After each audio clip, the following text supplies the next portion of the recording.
함께 하나님의 말씀을 보도록 하겠습니다. 로마서 12장 1절에서 8절 말씀인데요. 예배에는 성경 봉독은 1절, 2절만 하겠습니다. 12장 1절과 2절 말씀 읽겠습니다. 신약 성경 255쪽에 있습니다. 한 목소리로 같이 읽겠습니다. 시작. 그러므로 형제들아, 내가 하나님의 모든 자비하심으로 너희를 권하노니 너희 몸을 하나님이 기뻐하시는 거룩한 산 제물로 드리라. 이는 너희가 드릴 영적 예배니라. 너희는 이 세대를 본받지 말고 오직 마음을 새롭게 함으로 변화를 받아 하나님의 선하시고 기뻐하시고 온전하신 뜻이 무엇인지 분별하도록 하라. 아멘. 네, 마음을 새롭게 함으로 변혁하라는 말씀으로 제목으로 함께 말씀 나누도록 하겠습니다. 오늘 본문의 핵심은 우리의 몸을 하나님이 기뻐하시는 거룩한 산 제물로 드리라는 데 있습니다. 여기 12장 1절에는 이렇게 되어 있습니다. 그러므로 형제들아, 내가 하나님의 모든 자비하심으로 너희를 권하노니. 이 그러므로는 로마서 1장부터 11장까지 내용을 다 요약하는 그러므로입니다. 1장부터 11장까지 하나님의 사랑, 죄인된 우리를 구원하시는 하나님의 사랑에 관해서 이야기하고 있습니다. 그 크신 사랑으로 우리를 구원해 주셨습니다.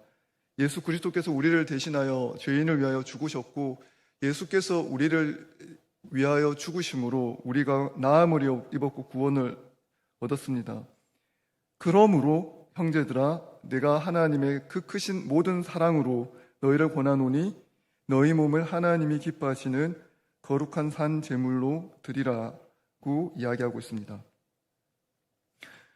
고대 근동 지역, 그러니까 이스라엘을 주변으로 하는 바벨론이라든지 이집트, 그리고 그 주변에 있는 그리스, 좀 더 넓게 따지면 로마까지 이 고대 근동 지역에는 어떤 신화들이 있었습니다. 어떤 신화가 있냐면 신에 관한 독특한 생각인데요. 이건 우리나라에도 있었고 동양에도 비슷한 모습들이 많이 나타납니다. 기본적인 종교적인 본성이 이렇습니다. 신이 욕망하는 것을, 신의 욕망을 자극해서 신의 욕망을 땅에 쏟아놓으면 그 신의 욕망이 이 땅에 쏟아져서 많은 사람들이, 그 땅에 사는 사람들이 많은 농산물을 얻고 수확을 얻게 될 것이다 라고 해서 신의 욕망을 자극하는 방식으로 종교 생활을 했습니다. 또는 신이 욕망하는 바를 충족시켜주는 방식으로 종교 생활을 했습니다. 그래서 인신제사를 드리는 것 중에 하나도, 인신제사를 드리거나 신전 가운데 음란한 일이 일어나는 일, 그러니까 그리스 신전에도 그런 일이 있었고 로마 신전에도 그런 일이 있었고 이집트 신전 또는 그 고대 근동의 여러 신화들에 보면 신들이 다 음란한 형태를 띠었는데요. 왜 그러냐면 특별히 그들의 신이, 그 지역의 신들이 음란해서 그렇다라고 생각할 수도 있지만 고대 근동 지역에 가지고 있던 중요한 생각 중에 하나가 신의 욕망을 자극해서, 신의 욕망을 자극하면 신이 그 욕망을 땅에 쏟아 놓으면 우리가 많은 수확을 얻고 생존을 할 수 있고 더 번영할 수 있다, 이런 생각을 기본적으로 가지고 있었습니다. 그런데 오직 여호와 하나님만이 그와 같은 생각을 가지고 있지 않았습니다. 여호와 하나님은 자신을 믿는 이스라엘 백성들에게 그와 같은 방식으로 자신을 신앙할 것, 자신을 예배하거나 경배하는 것을 요구하지 않았습니다. 다른 종교는 신의 욕망을 자극하도록 또는 신의 욕망을 충족하는 방향으로 예배를 드리라고 이야기합니다. 그래서 인신제사를 드리는 것, 음란한 일을 하는 행동 모두 다 그렇습니다. 그런데 우리는 그렇게 할 수 없습니다. 하나님 그것을 원하지도 않습니다. 우리가 믿는 하나님은 어떤 분이시냐면 이 온 우주 가운데 홀로 완전하시고 스스로 부족함이 없으시고 모든 것을 다 완전하게 가지고 계십니다. 그러므로 우리가 충족시켜 드릴 욕망도 없고 우리가 자극해서 그 욕망을 자극해서 얻을 유익도 없습니다. 그래서 예수님은 뭐라고 얘기하십니까? 그의 나라와 그의 의를 구하라. 그리하면 이 모든 것을 너희에게 더하여 주시리라. 전혀 다른 방식이죠. 다른 고대 근동의 다른 종교들은 신의 욕망을 자극합니다. 음란한 짓을 합니다. 그 음란한 짓을 해서 신이 그 욕망을 베풀어서 땅에다 쏟아내면 그러면 많은 수확을 얻고 살아갈 수 있다라고 믿었습니다. 근데 오늘 전혀 다른 종교관을 가지고 있는 이 유대교, 그리고 유대교 전통에서 참된 메시아가 와서 완성된 이 기독교 신앙에서 볼 때 조금 다른 이야기를 12장 1절은 이야기하고 있습니다. 너희 몸을 하나님이 기뻐하시는 거룩한 산 제물로 드리라. 이 말을 잘못 이해하면 인신제사의 또 다른 형태처럼 보입니다. 사람의 몸을 하나님이 받으시는 제물로 드리라는 것은 원래 다른 고대 근동의 다른 종교들에게 있던 것입니다. 근데 사도 바울은 그와 같은 것을 이야기하는 것이 아닙니다. 이미 예수 그리스도께서 완전한 제물이 되셔서 우리의 죄에 대한 모든 벌을 다 받으셨고, 우리가 마땅히 드려야 할 모든 제물을 예수께서 온전한 제물이 되셔서 모든 것을 다 드리셨습니다. 그러므로 우리는 하나님의 그 모든 사랑을 받았기 때문에 우리는 우리의 몸을 하나님이 기뻐하시는 거룩한 산 제물로 이 땅에서 우리의 삶을, 우리가 살아가는 이 삶을 하나님 앞에 제물로 드리는 것입니다. 그것이 고대 근동 지역에 따른 동물의 피처럼 드리는 것이 아니라, 그런 제사는 이미 예수께서 다 드리셔서 완성하셨기 때문에 우리는 전혀 다른 방식의 영적 예배를 드립니다. 예수 그리스도께서 우리를 구원하시기 위해서 하나님을 만족시켜 드릴 수 있는, 하나님의 죄에 대한 하나님의 진노를 유일하게 충족시켜 드릴 수 있는 예수님께서 우리를 대신하여 우리의 죄에 대한 벌을 다 받으시고, 우리를 대신하여 그 벌을 다 받으시고 우리를 구원하셨습니다. 십자가상에서 일어난 일들을 한번 여러분 기억해 보시면 예수께서 십자가에서 이렇게 소리칩니다. 나의 하나님, 나의 하나님, 어찌하여 나를 버리시나이까? 하나님께서 예수 그리스도를 십자가에서 실제로 버리셨습니다. 그에게 진노하셨고 그에게 쏟아놓을 수 있는 모든 진노를 다 쏟아놓으셨습니다. 왜냐하면 우리가 진 죄, 우리가 한 모든 죄에 대한 벌을 예수께서 다 받으셨기 때문입니다. 그러므로 그리스도께서 우리를 위하여 대신 죽음으로, 죄인을 위하여 대신 죽음으로 우리를 향한, 죄인을 향한 하나님의 사랑이 십자가의 예수의 죽음을 통해서 우리에게 나타났습니다. 그 사랑을 받았기 때문에 우리가 하나님께 우리의 전 존재를 하나님께 올려드릴 수 있습니다. 매우 중요한 이야기죠. 그러므로 그 사랑을 받았기 때문에, 하나님의 모든 사랑을 받았기 때문에 우리는 마땅히 우리의 몸을 하나님께서 기뻐하시는 삶으로, 하나님이 기뻐하시는 삶의 모습으로 우리 삶을 하나님 앞에 올려드릴 수 있습니다. 우리가 받은 사랑이 어떠한지를 알아야만 이 일을 할 수 있습니다. 제가 예전에 읽었던 어느 편지 중에 처음에는 이해가 잘 안 갔는데 읽으면 읽을수록 그 표현이 매우 큰 사랑의 표현이라는 것을 알게 된 어떤 편지가 있습니다. 세월호 학생의 어머니가 쓴 편지인데 마지막 문장이 이렇게 되어 있습니다.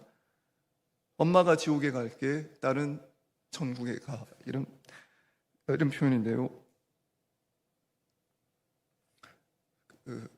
우리를 향하여 예수께서 우리를 향한 벌을 다 받으시는 그 사랑이라는 것은 우리가 받아야 할 그 벌이 실제로 큰 진노가 있었고 마땅히 지옥에 가야 하고 마땅히 받아야 할 그 벌을 예수께서 우리를 위하여 대신 받으신 것입니다. 하나님이신 예수 그리스도께서 우리를 사랑하심으로 우리가 가야 할 그 지옥의 벌과 형벌을 대신 다 받으신 것이죠. 그것이 우리를 향한 하나님의 사랑입니다. 이 사랑이 우리에게 주어지고 우리가 그 사랑을 알 때 우리가 하나님 앞에 헌신할 수 있습니다.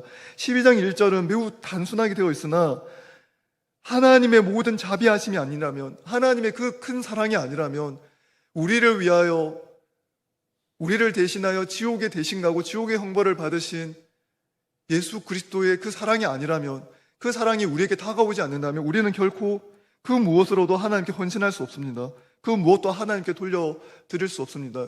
여러분이 하나님을 두려워함으로, 하나님을 무서워함으로 하나님께 혼이 날까봐 신앙생활을 안 하면 부모님의 눈총이 두려워서 더 많은 재산을 얻기 위해, 더 많은 성공을 얻기 위해 어떤 다른 이유로 여러분이 신앙생활을 하고 하나님 앞에 헌신한다 할지라도 여러분의 헌신의 이유가, 여러분이 하나님 앞에 헌신하는 그 이유가 그 하나님의 모든 자비하심이 아니라면 여러분을 대신해서 지옥의 형벌을 대신 받으신 그 하나님의 모든 자비하심이 아니라면 우리는 그 어떤 것으로도 헌신할 수 없습니다. 그 어떤 것으로도 하나님 앞에 올려드릴 것이 없습니다. 그러므로 12장 1절 이 그러므로는 매우 강력한 말입니다. 그러므로 형제들아 내가 하나님의 모든 자비하심으로 너희를 권하노니 너희 몸을 하나님이 기뻐하시는 거룩한 산 제물로 드리라. 이는 너희가 드릴 영적 예배니라. 2절 너희는 이 세대를 본받지 말고 오직 마음을 새롭게 함으로 변화를 받아 하나님의 선하시고 기뻐하시고 온전하신 뜻이 무엇인지 분별하도록 하라.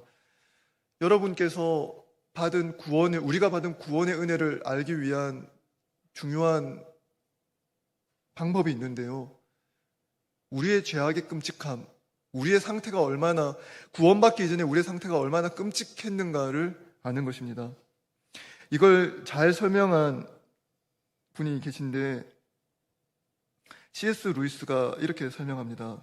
C.S. 루이스가 우리 마음에 있는 죄, 우리 마음에 있는 악한 본성에 대해서 지하실 속에 있는 쥐라는 표현으로 그것을 이야기합니다. 이게 유럽이나 이런 미국이나 아파트에 가면, 하우스에 가면 베이스먼트가 있는데요. 지하실이 있습니다. 그 지하실에는 다 쥐가 있습니다. 아무리 깨끗한 집이도 쥐가 있는데 그 쥐가 언제 발각이 되냐면 갑자기 불을 켜고 들어가면 그 쥐를 볼 때가 있습니다. 그러면 그 쥐를 여러분이 발견하게 될 때 그 쥐는 여러분이 갑자기 들어갔기 때문에 없던 게 있던 건가요? 아니, 원래부터 있던 겁니다. 갑자기 불을 켰기 때문에 쥐가 도망가지 못하고 나타난 거죠. 우리 마음속에 해결되지 못한 악한 모습, 세상을 본받아 여전히 가지고 있는 그 지옥의 향기, 남을 미워하고 남에게 분노를 쏟아내는 우리의 악한 본성, 악한 기질 여전히 남아 있습니다. 그게 언제 발각이 됩니까? 여러분이 점잖아 예의를 차리고 남의 눈을 의식하고 들키지 않으려 조심할 때는 안 드러납니다. 언제 나타날까요? 남이 보지 않을 때, 경계가 풀어졌을 때, 갑자기 불이 켜졌을 때, 그때 여러분 속에, 여러분 마음에 숨겨져 있는 그 쥐들이 튀어나옵니다. 그 쥐들이 없던 게 나온 겁니까? 아니, 있는 게 나온 겁니다. 우리가 그 쥐들의 모습을 보면서 우리 안에 있는 악한 본성, 타인을 향한 분노, 타인에 대한 미움, 증오, 시기, 질투, 그 마음들을 보면서 무엇을 알 수 있습니까? 이게 우리가 가지고 있는 지옥의 찌꺼기입니다. 지옥은 어떤 곳일까요? 이와 같은 감정들이 극대화되어서 어떤 이 감정들도 통제되지 않고 그 감정이 그대로 나타나는 곳이 지옥입니다. 그래서 C.S. 루이스는 지옥에 대한 증명은 매우 쉽다고 얘기합니다. 여러분의 마음을 살펴보면, 우리의 마음을 살펴보면 지옥에 대한 증명은 매우 쉽습니다.